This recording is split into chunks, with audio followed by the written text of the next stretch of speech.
Changement de gouvernement, échéances électorales et détenus d'opinion, que fera Tebboune? Les Marocains enragent à la vue de leur roi en guignol sur une télé algérienne.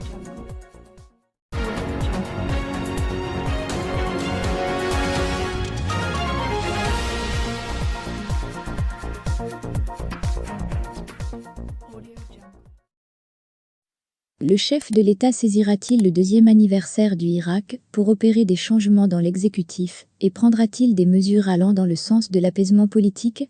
Une semaine qui s'annonce cruciale. Après un séjour d'un peu plus d'un mois en Allemagne, où il a subi une opération chirurgicale, le chef de l'État, Abdelmajid Tebboune, est rentré vendredi au pays.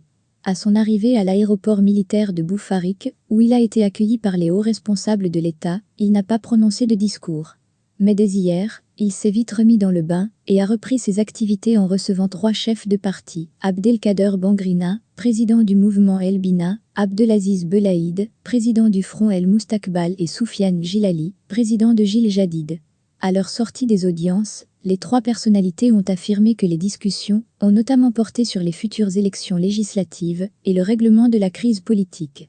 Et contrairement à sa première hospitalisation du mois de novembre dernier, le second séjour médical d'Abdelmajid Tebboune en Allemagne, au cours duquel il a subi une opération chirurgicale au pied droit, n'a pas suscité beaucoup de polémiques, ni alimenté beaucoup de rumeurs. Rares, notamment dans le microcosme politique algérois, sont ceux qui se sont laissés aller à des supputations autour de ses actions futures. Ce retour d'Abdelmajid Tebboune remet, en effet, sur la table des dossiers en suspense.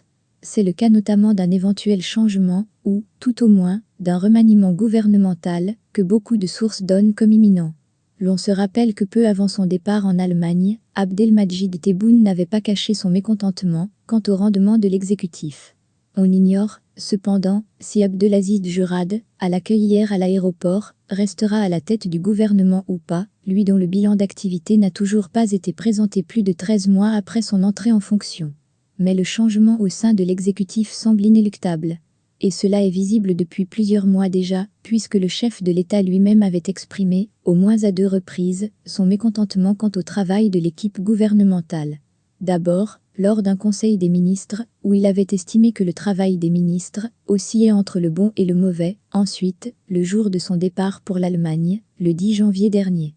Avant de quitter l'aéroport militaire de Boufarik, il avait répété au Premier ministre que pour le gouvernement, il y a du bon et du moins bon, avec un sourire en coin, qui en disait long sur ses intentions.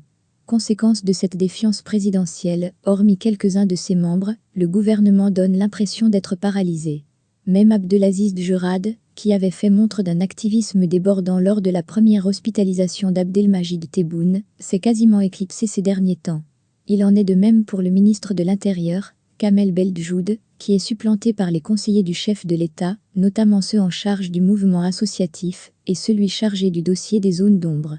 Un signe qui ne trompe pas aux yeux des observateurs, et qui suggère que le changement ne tardera pas à survenir. Autre indice, même des alliés du chef de l'État, comme Abdelkader Bangrina, demandent publiquement le départ du gouvernement. En plus du changement de gouvernement, un autre grand dossier attend le chef de l'État. Il s'agit de l'adoption de la nouvelle loi électorale, qui devrait ouvrir la porte à de nouvelles élections législatives et probablement locales. Le calendrier n'est toujours pas fixé, mais il est fort probable que cela ait lieu l'été prochain. Une opération électorale est, en effet, difficilement envisageable dans les semaines prochaines à cause, notamment, de l'approche du mois de Ramadan et des vacances scolaires. Il n'est, cependant, pas exclu que cela ait lieu l'année prochaine, comme le demandent certaines parties et personnes. Mais, dans l'immédiat, Abdelmajid Tebboune devrait d'abord arbitrer sur certaines dispositions contenues dans le projet de loi électorale. C'est le cas du régime électoral, et de certains autres articles très critiqués par les partis politiques, ou encore du seuil requis, pour prétendre participer à une élection locale ou législative. Sur un autre registre, le retour d'Abdelmajid Tebboune intervient à quelques jours de la célébration du 2e anniversaire du Irak, une occasion pour lui de s'exprimer sur les questions en suspense, mais aussi de tenter de faire quelques gestes forts en direction, notamment, des détenus d'opinion, d'autant que sur la toile, des appels sont lancés pour des manifestations. Selon certaines sources, il prononcera même un discours dans les prochains jours. Une occasion, par ailleurs, pour évoquer le rapport de Benjamin Stora au sujet duquel aucune source officielle ne s'est exprimée jusque-là. Mais compte tenu des multiples défis qui se posent au pays, Tebboune est assurément en quête de rattraper le temps perdu.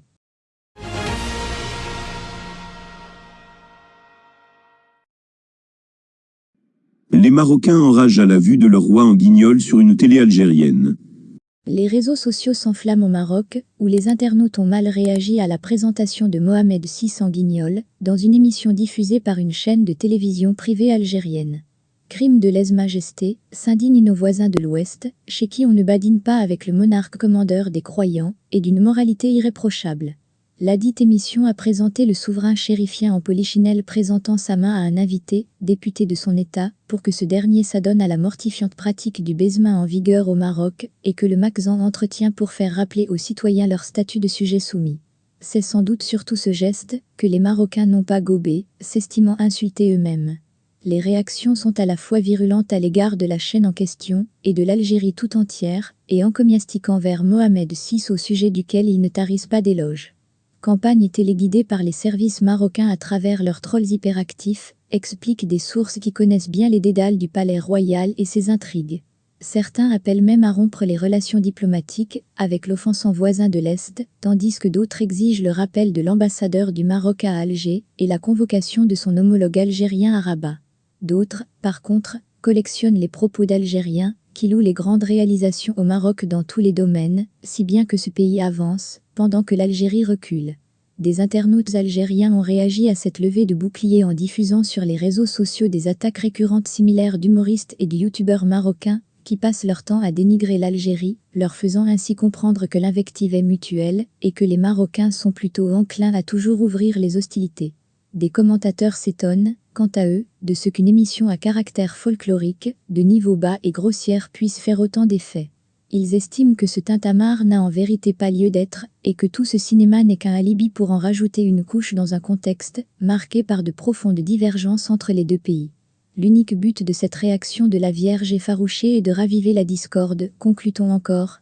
Les relations entre l'Algérie et le Maroc se sont à nouveau dégradées, après que l'armée de Mohamed VI eut violé le cessez-le-feu à Guergarat, un cessez-le-feu en vigueur depuis 1990, poussant ainsi le Polisario à se déclarer en état de guerre contre la puissance occupante.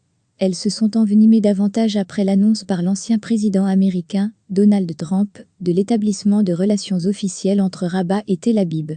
Une normalisation dénoncée vigoureusement par le président Tebboune, qui a fustigé ce qu'il a qualifié de course affolée de certains pays arabes à la normalisation avec l'entité sioniste.